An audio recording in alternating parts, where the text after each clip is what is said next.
الفاتحة والقبول تمام بالرسول إلى حضرة سيدنا الرسول محمد صلى الله عليه وآله وصحبه وسلم ثم إلى حضرة سيد الإمام أبي حميد محمد بن محمد الغزالي ثم إلى حضرة قطب جدد هذا الزمان ثم إلى حضرة سيد الله بمن أقول مجدد هذا ثم إلى الشيخ ابن جميع الشيخ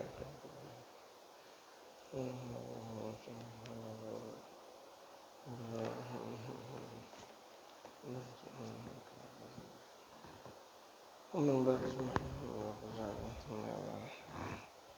حضرتي شيخنا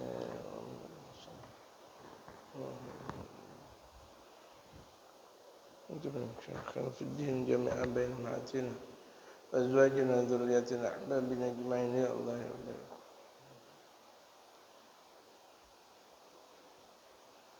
إلى حضرة النبي المصطفى محمد صلى الله عليه وآله وصحبه وسلم.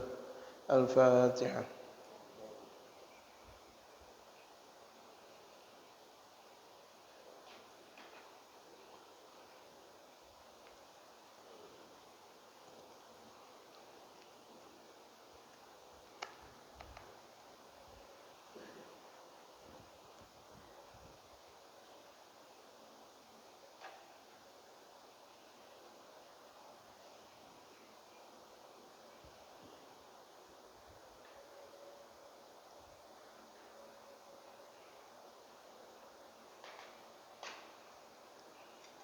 Bismillahirrahmanirrahim.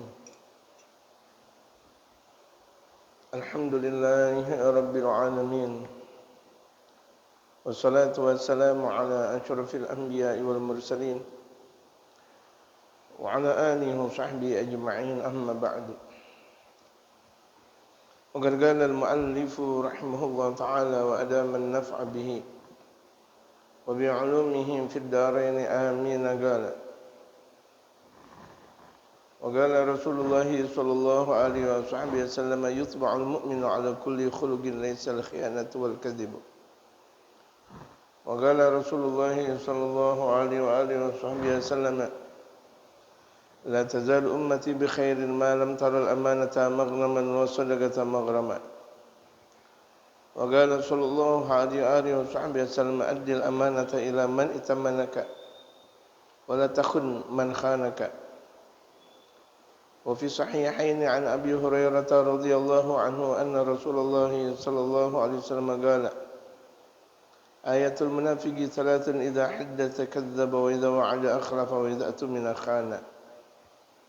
أي إذا أتمنه أحد بكلمة خانه بإفشائها للناس أو بوديعة خانه بإنكارها وعدم حفظها أو استعمالها بغير إذنه. فحفظ الأمانة صفة الملائكة المقربين والأنبياء والمرسلين وشيمة الأبرار المتقين. Pembahasan kita masih dalam pembahasan amanah. Wa qala Rasulullah sallallahu alaihi wasallam, dan Rasul Muhammad sallallahu alaihi wasallam bersabda, yutba'ul mu'minu ala kulli khuluqin laisa al-khiyanatu wal kadhibu. Seorang mukmin bertabiatkan segala macam bentuk akhlak, tapi tidak bertabiatkan khianat dan pendusta.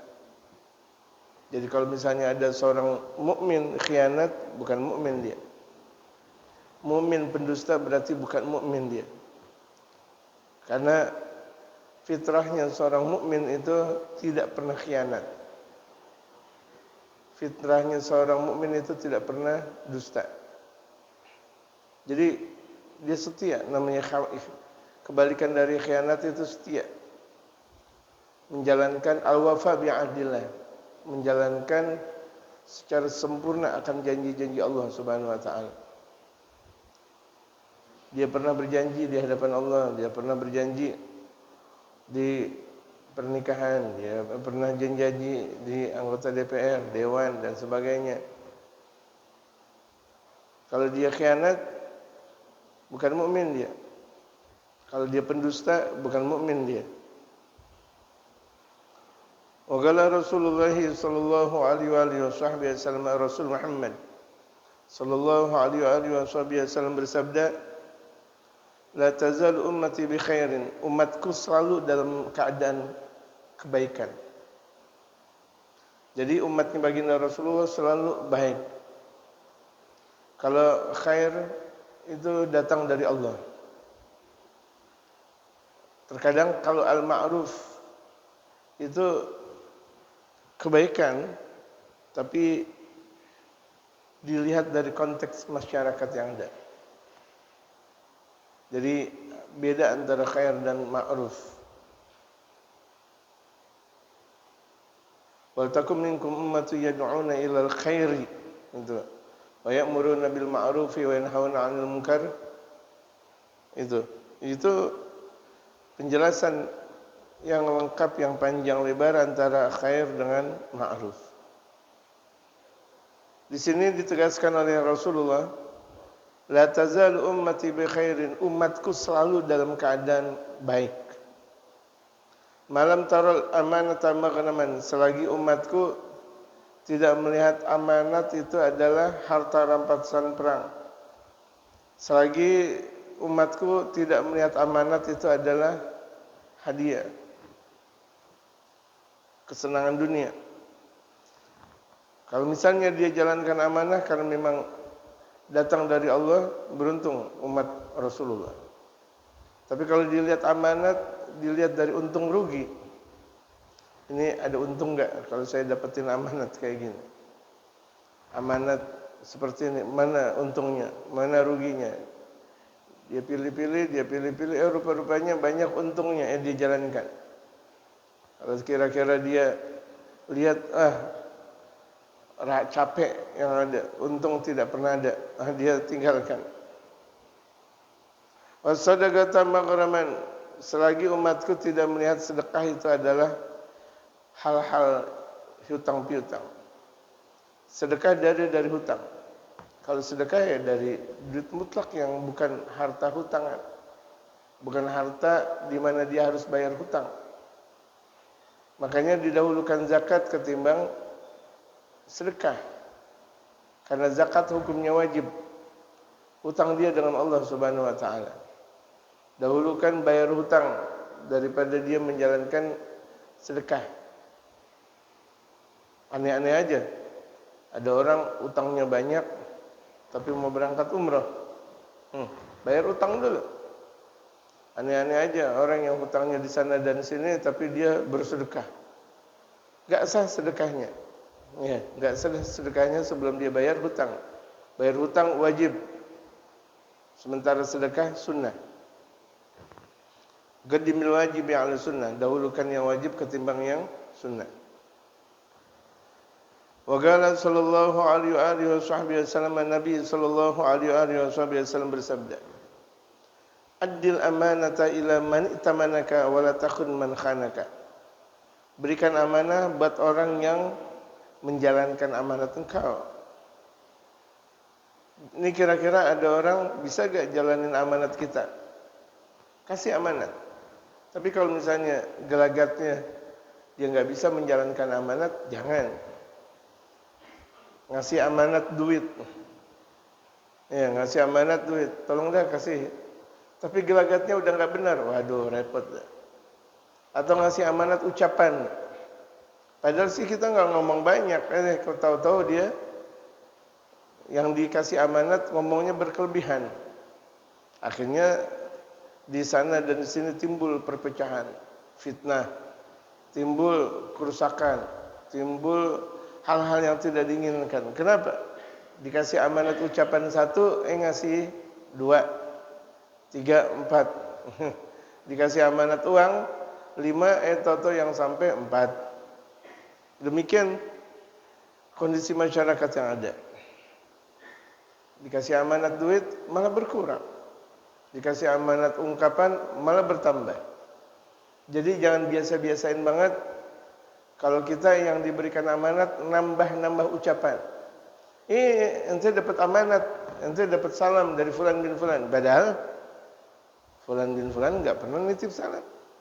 Enggak pernah ngucap ini dan itu. Jangan ditambah-tambahin. Dusta kan namanya di situ. Walaupun kita tahu tujuannya untuk mempersatukan. Tapi kalau tambah-tambah amanah, tidak. Jalankan amanat. Ini mukmin dilihat dari amanah. Dia bisa enggak menjalankan amanah? Jadi bukan karena seorang mukmin dia cuma sekedar ahli ibadah saja. Tapi bagaimana di dalam konteks ibadah dan muamalah? Ibadahnya dia amanah enggak? Dia menjalankan amanat yang datang dari Allah Subhanahu wa taala. Salat 5 waktunya itu kan amanat yang datang dari Allah. Mencari ilmunya itu kan amanat yang Allah Subhanahu wa taala berikan kepada kita. Nah, sosialisasi kita dengan masyarakat itu juga kan amanah. Kita tinggal bukan cuma sekedar untuk sholat, untuk ngaji saja. Bagaimana kita bersosialisasi yang benar dengan tetangga, itu amanat. Agama yang kita sudah miliki ini, ajaran yang sudah benar ini, bagaimana kita bisa tebar ke masyarakat sekitar, wabil khusus. Itu kan amanat. Dan kita genggam syariat kita. Ya. Ada kan orang berbagai macam sifat pelit. Di antara pelit yang terlaknat oleh Allah Subhanahu wa taala, dia punya ilmu tapi dia tidak menyebarkan ilmu tersebut. Kita punya wawasan tentang syariat, kita punya pemahaman tentang syariat, tapi kita tidak menyebarkannya. Andai kan menyebarnya, ada hitung-hitungan tadi dikatakan. Untung enggak? Dapat duit enggak?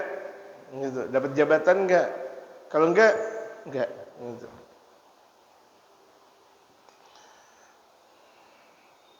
Wala takun man khanaka, dan jangan kau berkhianat bagi orang yang berkhianat kepada engkau. Ada orang berkhianat kepada kita, ya udah, lepasin dah. Jangan malah kita berkhianat lagi. Nauzubillah min dzalik. Khianat dicampur khianat. Yang terjadi bagaimana? Ada bawahan khianat sama atasan. Kemudian atasan berkhianat lagi kepada bawahannya. Ini simbiolisme mutualisme yang tidak ada hentinya. Simbiolisme mutualisme yang tidak ada hentinya. Terus lagi. Enggak ada hentinya lagi. Kenapa? Dendam lagi, dendam, dendam lagi, dendam. Atau kebalikan, bawahan dikhianati oleh atasan. Kemudian bawahan membalas lagi dengan khianat kepada atasan. Udah, orang yang berkhianat kepada kita serahkan urusannya kepada Allah Subhanahu wa taala. Tenang hati kita. Ada orang berburuk sama kita, melakukan keburukan kepada kita. Kita serahkan urusan kita kepada Allah Subhanahu wa taala. Berapa banyak mereka para ulama-ulama itu bahkan bukan cuma sekedar permainan dari orang-orang yang benci kepada mereka para ulama. Mau dibunuh, disantet, ya. Tapi enggak ngebalas. Udah. Yang penting sembuh. Yang penting sembuh, enggak pakai ngebalas lagi tuh kepada orang yang nyantet. Bahkan terkadang tanpa dia sadari itu santet kembali kepada orang yang nyantet. Padahal ulama tersebut santai. Disantet, udah enggak gimana-gimana, dia baca doa, dia keluarkan tuh santetnya dari dalam dirinya misal. Udah dia santai, enggak punya dendam, enggak punya marah. Tahu-taunya tuh benda santetnya tuh kembali kepada yang nyantet. Matilah orang yang menyantet gitu. Naudzubillah tu naudzubillah. Ya, jadi orang kalau misalnya dia melakukan keburukan sebelum dia meninggal dunia, dia bakal dibalas dengan keburukan tersebut. Amin. Orang yang pernah nyantet dia, orang yang tukang nyantet tuh biasanya sebelum dia mati disantet. Orang yang biasanya tuh khianat sebelum mati itu dia bakal dikhianati. Kalau ada orang pelit, Masya Allah. Sebelum dia mati, bakal dipelitin sama orang. Makanya hati-hati. Tidak ada perbuatan keburukan yang tidak dibalas oleh Allah Subhanahu wa taala. Bahkan sebelum tadi dikatakan dalam sabda Rasul Muhammad, andaikan dia belum meninggal dunia, belum dibalas keburukannya oleh Allah, dipanjangin lagi umurnya. Sampai dia bakal merasakan keburukan yang pernah dia lakukan. Ini belum meninggal ya jamaah. Udah dapat keburukan yang pernah dilakukan. Bagaimana ketika dia meninggal dunia? Makanya tuh orang yang jarang sholat, orang yang sering meninggalkan sholat itu dampaknya itu cepat. Ya, azabnya itu langsung. Di antara orang yang azabnya langsung, di antaranya orang yang tarikus sholat, orang yang meninggalkan sholat. Aqlil walid, lil walidain, durhaka kepada kedua orang tua. Kemudian izmar ghadab lil masyayikh, itu di antaranya juga menyembunyikan rasa marah kepada guru. Dendam dia sama guru. Gitu. Ya. Dendam sama guru, marah aja sama guru. Itu di antara hal yang dibalas kontan oleh Allah Subhanahu wa taala di dunia sebelum di akhirat. Apakah di akhirat enggak dibalas? Oh, dibalas lagi, lebih dahsyat. Ini dunia aja udah dapat dia. Gitu.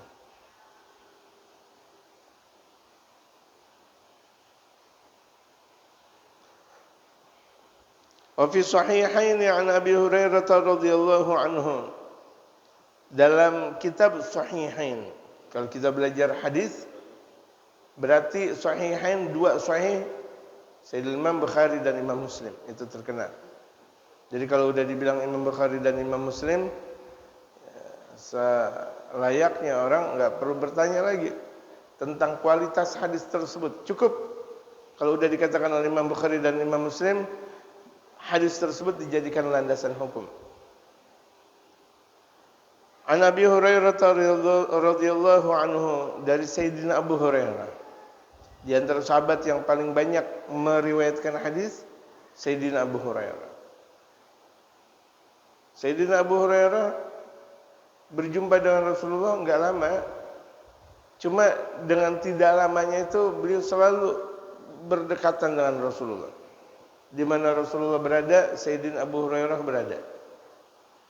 Di mana sahabat yang lain tidak mengikuti Rasulullah, contohnya ke pasar, ini Sayyidina Abu Hurairah ikut ke pasar. Di mana sahabat yang lain pula mungkin tidak mengikuti Rasulullah di satu tempat, Sayyidina Abu Hurairah ikut. Jadi hadis yang beliau riwayatkan dari Rasulullah otomatis banyak. Ketika Rasulullah bersabda ada Sayyidina Abu Hurairah. Rasulullah bersabda ada Sayyidina Abu Hurairah. Akhirnya catatan hadisnya pada akhirnya banyak. Gitu. Apakah Sayyidina Abu Bakar tidak banyak? Banyak. Sayyidina Umar sangat-sangat banyak. Dalam hadis itu, dalam sanad hadis, dalam matan hadis itu bisa jadi ada 7 sahabat yang meriwayatkan hadis tersebut.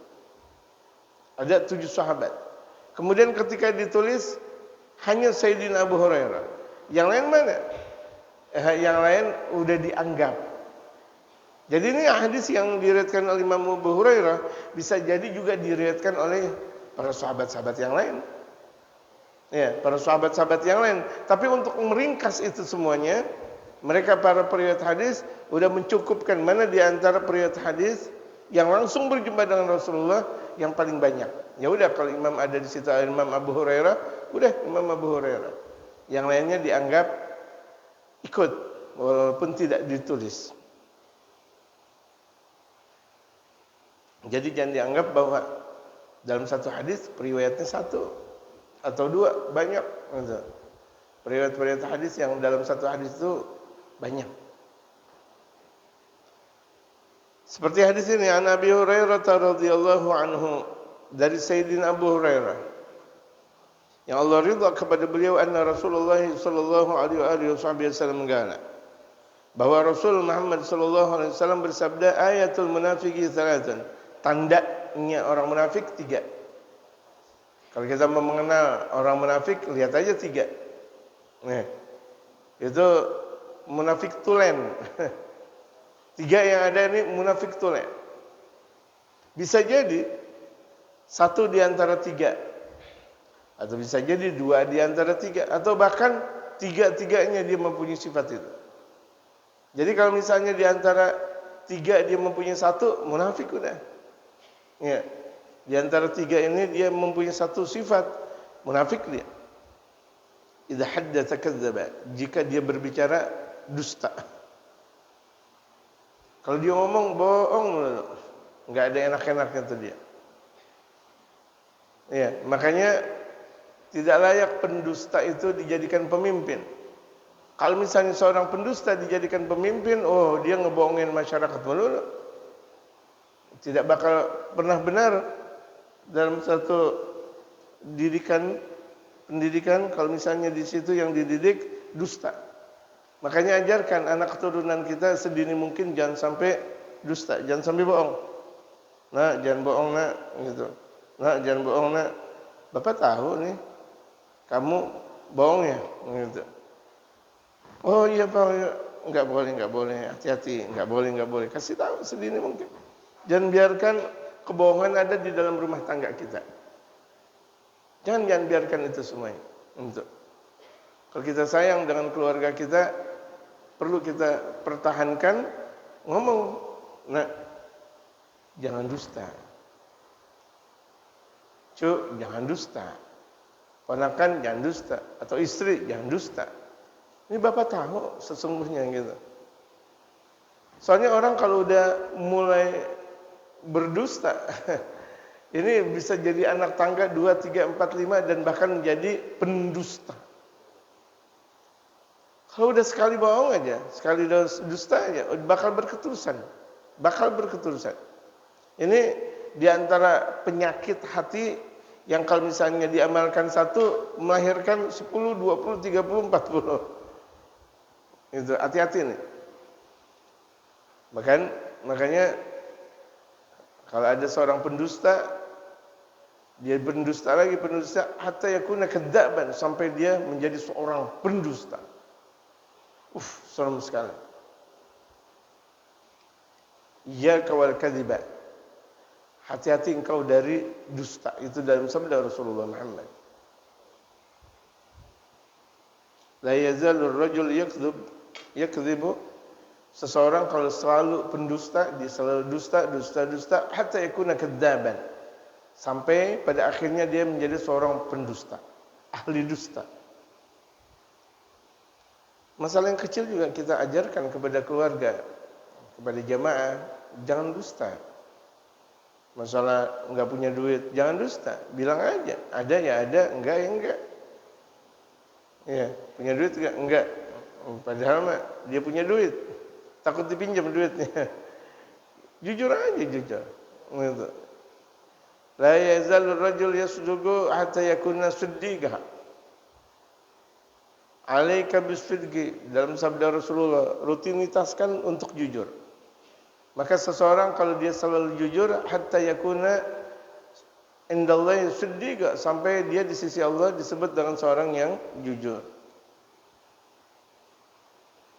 Anak tangga untuk menjadi saleh di sisi Allah itu jujur. Anak tangga untuk mendekat kepada Allah Subhanahu wa taala itu jujur. Syekh Abdul Qadir Al-Jilani di masa kecil itu dididik oleh ibunya, wahai anakku, di mana saja engkau berada wajib jujur. Akhirnya dikasih bekal harta yang sangat banyak untuk perjalanan menimba ilmu. Syekh Abdul Qadir Al-Jilani dia nunggu kabilah yang bakal menjalankan satu perjalanan belum dia jumpai. Akhirnya agak lama baru beliau jumpai. Nah, ketika beliau jumpai, akhirnya ikut kabilah tersebut. Di tengah perjalanan ada gutta'ut tariq, ada perompah, ada begal. Namanya begal dari zaman dulu sampai sekarang ada aja tuh, begal. Ada begal, memang ada orang mau jalan di begal, ada orang lagi enak-enak nasabnya di begal. Iya, jadi pembegal itu banyak. Memang udah di zaman dulu. Di begal, Syekh Abdul Qadir Al-Jilani, kepala pembegal, mengatakan, "Mahadih, apa ini?" "Ma, harta." "Takdzib ente." Ente bohong. Ana sidik, kata Syekh Abdul Qadir Al-Jilani. "Benar anak?" La, anta takdzib. Enggak, ente bohong. Wallahi amarani ummi alla akdziba ahadan. Demi Allah, aku diajarkan oleh ibuku enggak boleh dusta kepada siapapun juga. Dibuka emas semuanya. Wah, engkau enggak takut kepadaku kalau engkau berkata jujur, aku akan ambil emas ini? La, aku tidak pernah takut. Amantu billah, aku beriman kepada Allah. Gemetar tuh pimpinan penjaga. Taubat. Padahal nih Syekh Abdul Qadir Jailani lagi mau ngaji, belum sempat ngaji sama gurunya. Belum sempatnya ngaji, orang ahli begal udah taubat di hadapan beliau. Kita udah ngaji sama guru, orang banyak taubat gak di hadapan kita? Sementara Syekh Abdul Qadir Jailani masih kecil, mau ngaji. Akhirnya anggota-anggota pembegal, preman-preman yang ada semuanya taubat. Kenapa? Pemimpinnya taubat. Itu lihat orang yang sulik kepada Allah, orang yang jujur kepada Allah Subhanahu wa taala dimanapun dijaga oleh Allah. Kalau kita kira-kira bagaimana? Bohong atau dusta? Waduh, ini duit banyak, ini ada penjegal. Yang ada kita bohong bisa jadi ini pasir. Tahu-taunya beneran jadi pasir. Ada orang berdusta tapi di hadapan waliullah. Ada orang berdusta, dustanya itu di depan waliullah. Padahal itu dalamnya emas. Seraya dia mengatakan hajar ramal, ini adalah pasir. Biar orang enggak pada minta. Benar, tahu-tahu jadi pasir. Hatta yakuna ramlan, pada akhirnya jadi pasir. Yakuna turaban, jadi debu. Allahu akbar. Jadi orang yang berucap di hadapan orang yang dekat kepada Allah Subhanahu wa taala mustajab. Imma huwa sidq, imma huwa yasduq wa imma huwa yakdzib. Dia jujur dapat hasilnya, dia dusta dapat hasilnya. Seperti tadi itu. Dia bohong di hadapan waliullah, kenyataan bohongnya. Padahal itu adalah emas. Tahu-taunya dia bilang pasir, akhirnya jadi pasir. Ada orang saleh di zaman Yahudi ya, zaman-zaman nabinya Yahudi. Itu orang saleh tersebut mengatakan, "Ya Allah, aku melihat di sini banyak sekali pasir. Sementara ini adalah zaman-zaman paceklik. Andaikan ini pasir berbentuk makanan dan ini milikku, akan aku sedekahkan kepada semua orang." Akhirnya Allah memberikan wahyu kepada Nabi dari kalangan Israel tersebut, mengatakan sesungguhnya aku sudah menerima amal ibadahnya. Padahal waktu itu bukan makanan yang ada. Apa? Pasir, kebalikannya. Dia niat, andaikan itu pasir punya aku dan itu berbentuk makanan, itu semuanya ya Allah akan aku sedekahkan buat mereka semuanya. Lihat, kejujuran orang yang hatinya jujur diterima oleh Allah Subhanahu wa taala. Bahkan sebelum dia melakukan sesuatu sudah diterima oleh Allah Subhanahu wa taala. Tapi berapa banyak orang yang tidak jujur, dia sudah melakukan sesuatu tidak diterima oleh Allah. Jadi antara langit dan bumi, orang yang jujur dengan orang yang dusta. Makanya kita diajarkan jujur lagi. Ini yang banyak di zaman sekarang, kejujuran tidak ada. Ya, kejujuran tidak ada zaman sekarang. Nauzubillah, nauzubillah.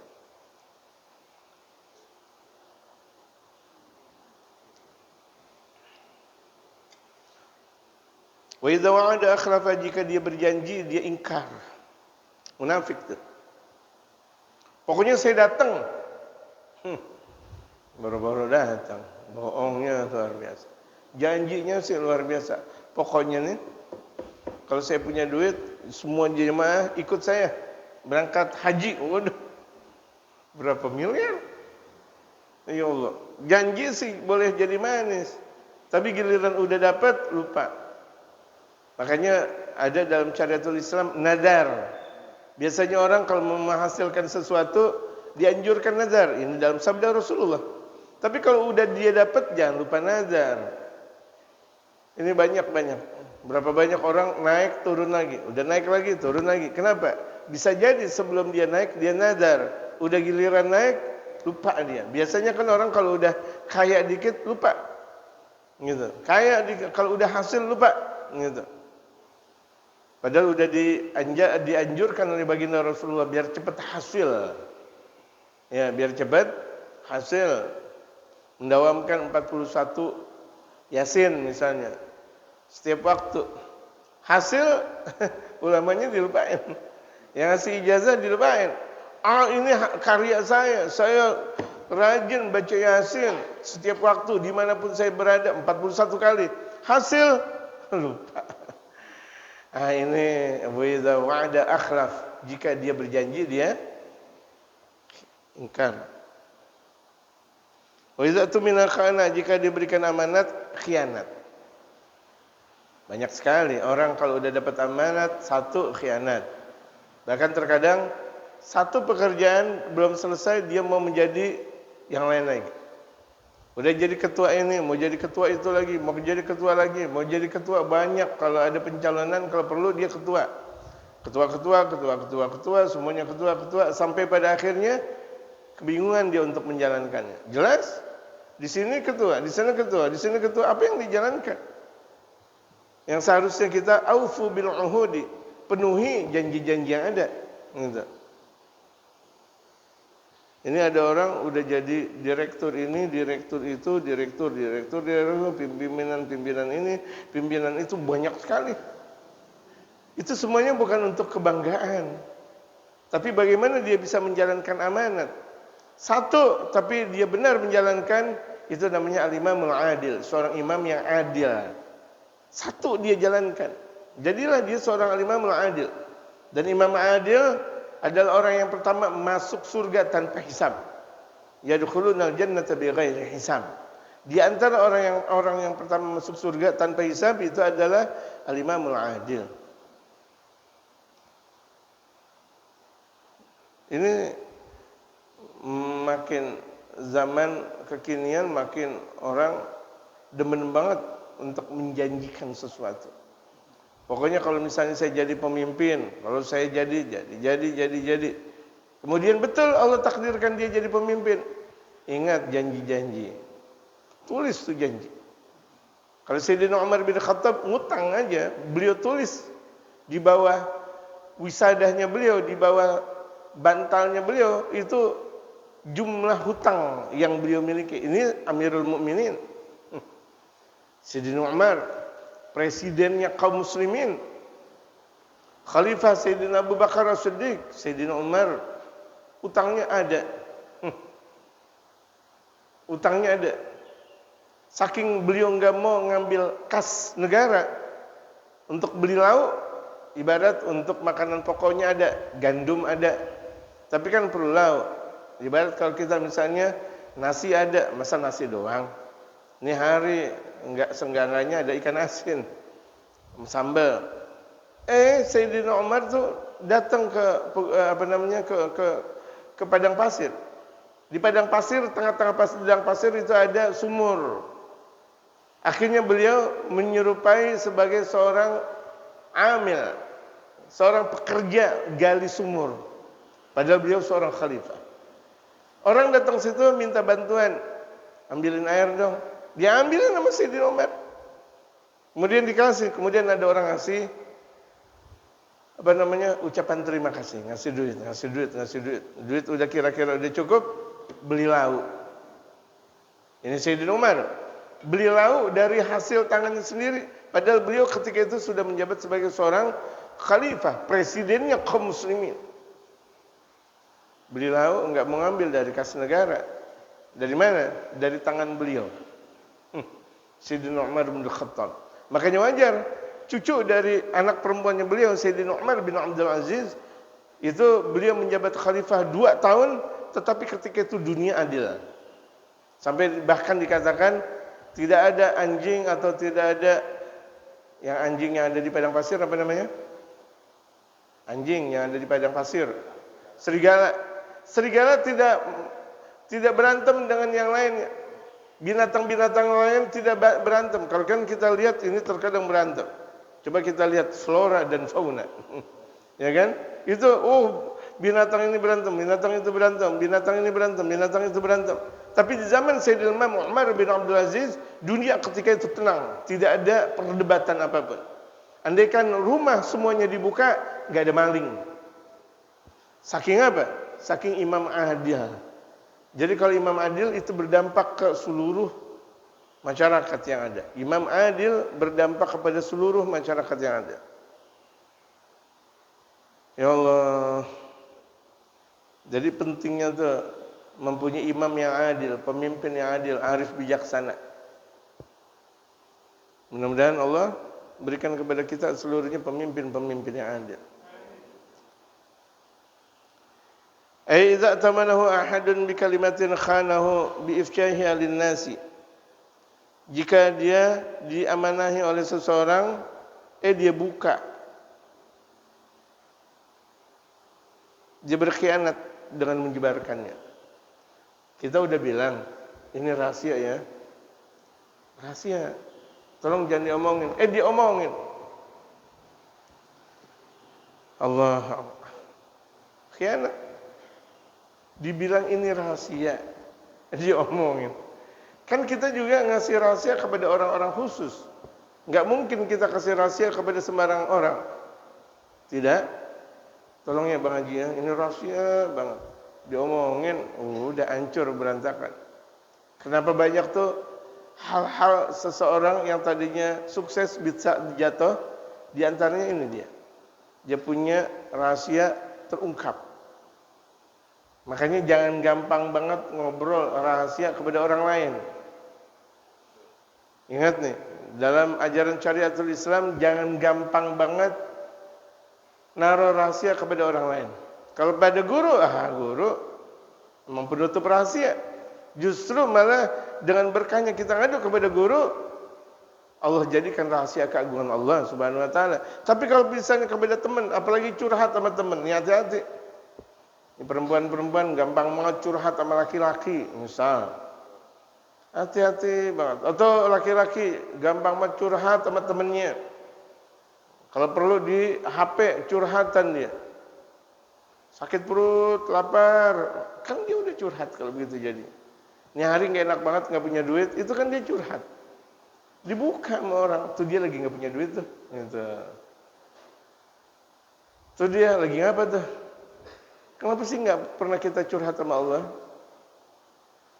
Nggak pernah curhat sama Allah. Nggak pernah dekat dengan ulama.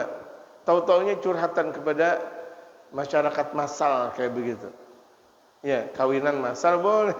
Ini curhat massal. Terbuka semuanya. Dia buka di alam. Sementara Allah menutupi aib seseorang. Innallaha yasturu aiba abdi, sesungguhnya Allah Maha menutupi aib hambanya. Dia sendiri yang membukanya. Dengan apa? Itu dia contoh. Misal, saya hari ini cuma makan Indomie doang, dipoto, pluk, lagi ngapa? Ini juga Indomie pakai sawi doang, nggak pakai telur. Ya, emang rezekinya cuma sekedar segini, dipoto, pluk. Itu namanya curhat yang nggak benar kepada orang. Kenapa sih curhat kepada manusia? Curhat ekonomi, curhat masalah. Masalah kita dengan istri dibuka di situ. Ya, suami misalnya bilang, istri kalau lagi ngambek benar-benar dah. Istri lagi bisa banget main TikTokan misalnya. Emang gak enak banget kalau punya suami model kayak begitu. La haula wala quwata illa billah. Jahanam dah tuh rumah tangga dah. Suaminya enggak sabar, istrinya enggak sabar, itu dia buka rahasia. Rahasia keluarga dia buka, yang ngebuka dia juga lagi. Allah Maha menutup, dia tutupin, dia buka. Astagfirullahaladzim. Walaupun itu dia alim, mau dia laki alim, mau dia perempuan alimah, enggak dianggap sama Allah. Enggak dianggap sama Allah. Yang harusnya segala sesuatu yang rahasia ditutupi. Namanya rahasia kan ditutupin. Hanya Allah yang Maha mengetahuinya. Makanya kita disuruh banyak ngadu kepada Allah. Karena permasalahan kita banyak.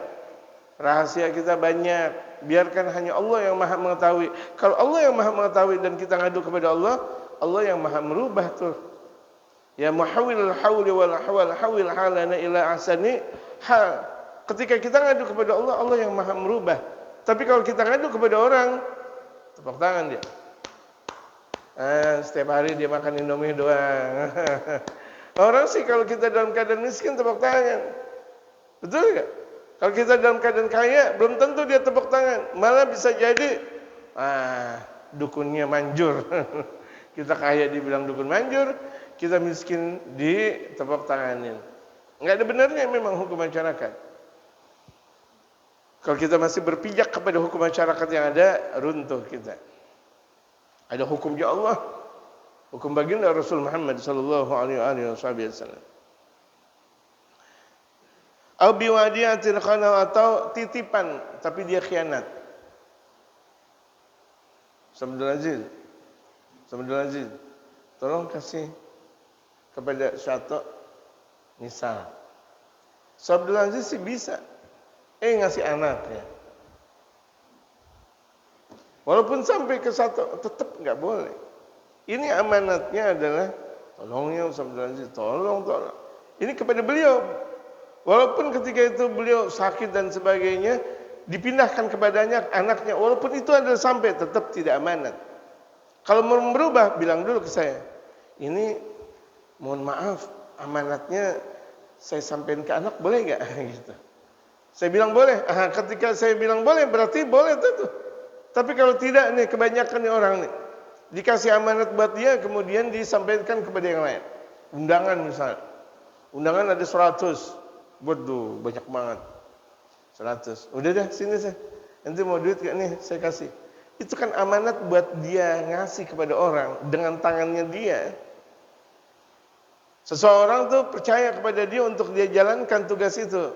Yang bisa jadi ketika orang tersebut memberikan undangan dengan yang lain, nuansanya berbeda. Orang yang ngasih undangan dia tahu diri. Kalau misalnya dia ngasih undangan, orang bakal datang. Tapi kalau yang lain ngasih undangan, belum tentu orang pada datang. Betul gak jemaah? Betul gak jemaah? Kalau ada orang yang mempunyai wibawa datang ke rumah, ngasih undangan, insya Allah kita datang, wibawa. Tapi ada orang yang biasa-biasa aja, tahu-tahu ngasih undangan kepada kita, belum tentu kita datang. Bahkan terkadang undangannya juga belum tentu kita baca. Udah seminggu belum tentu kita baca. Kenapa? Enggak berdampak dalam hati kita. Makanya hati-hati tuh, kalau kita diberikan amanat, amanatnya buat kita atau diperbolehkan buat yang lain. Masalah kecil, jamaah sekalian. Masalah kecil nih, masalah kecil. Tapi kecil tersebut kalau tidak dijalankan, khianatnya. Kalau khianat berarti munafik dia.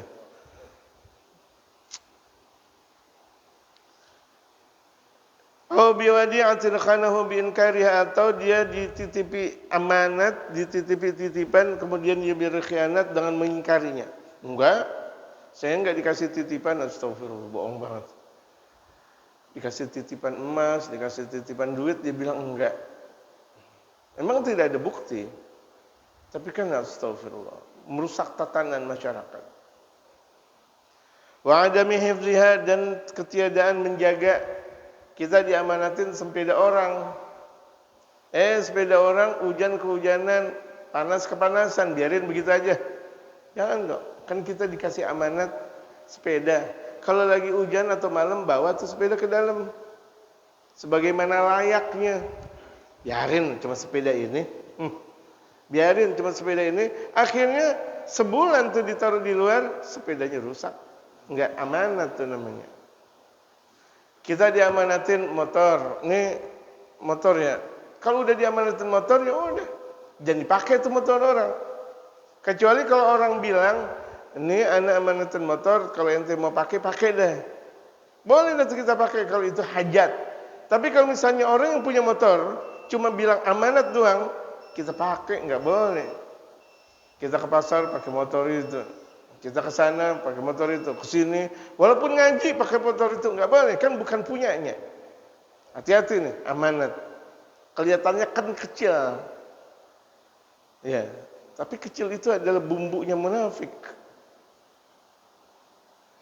Garam dalam satu masakan kan dikit. Tapi kalau misalnya kebanyakan aja, nggak enak tuh masakan. Atau nggak ada garam aja, nggak enak juga. Padahal kan sedikit tuh garam. Al-milih dalam bahasa Arab. Makanya dikatakan oleh Imam Ahmad bin Hanbal, ij'alil ilma milhan. Jadikan ilmu bagaikan garam aja udah. Wal adab ma. Sementara adab itu adalah sayur. Jadi kalau sayur kan lebih banyak sayur daripada garam. Ada gak kalau lagi masak kebanyakan garam daripada sayur? Gak dimakan akhirnya.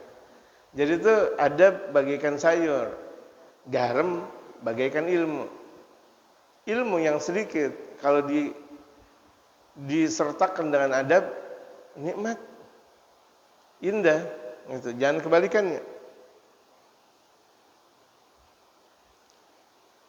Aw isti'maliha bighairi idhniha, atau dia mempergunakan tanpa izin tuh dia. Dikasih amanat ini, kasih amanat itu, dia pakai. Padahal itu enggak diamanatin untuk dipakai. Fa hifdzul amanati sifatul malaikatil muqarrabina. Sifat amanat itu adalah sifat malaikat yang dekat kepada Allah.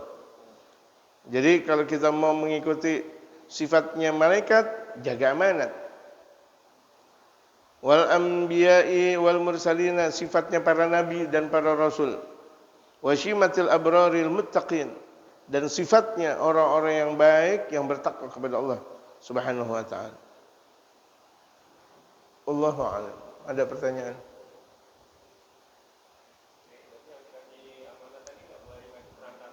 Tak boleh. Karena itu bukan calo. Bukan calo. Rumah dicalok boleh, amanat dicalok enggak boleh. Ingat nih. Ingat. Ini misal kitab Guru Sya'ban, Masjid Guru Sya'ban, saya bawa ke rumah. Enggak boleh saya kasih pinjam kepada orang lain. Ini bukan kitab saya, ini kitab Masjid Guru Sya'ban. Kecuali itu pengurus bilang, saya kasih, berarti kan milik saya. Selagi belum ada kata-kata kepemilikan, saya nggak boleh berkuasa dalam hal tersebut, karena bukan milik saya. Ini yang terjadi nih dalam masyarakat, banyak hal-hal yang ngawur. Minjem motor, kemudian bukan punya dia, dipinjemin lagi ke yang lain. Akhirnya tuh hilang, bingung dah tuh dia. Yang ngilangin entah kemana. Tahu-tahu yang apa namanya, yang minjem awal, enggak, saya udah pinjemin, astagfirullah. Dosanya tuh yang minjem. Mau bagaimana cerita? Dosanya yang minjem, dan ini kembalinya kepada yang minjem. Walaupun yang ngilangin orang yang ketiga, keempat, dan seterusnya. Masalah kecil aja, masalah pulpen. Ya, masalah pulpen. Ini pulpen minjem. Kalau pulpen minjem, jangan minjemin lagi. Ini kan terkadang nih, kita pulpen aja, kita boleh minjem sama teman kita. Kita kasih pinjem orang.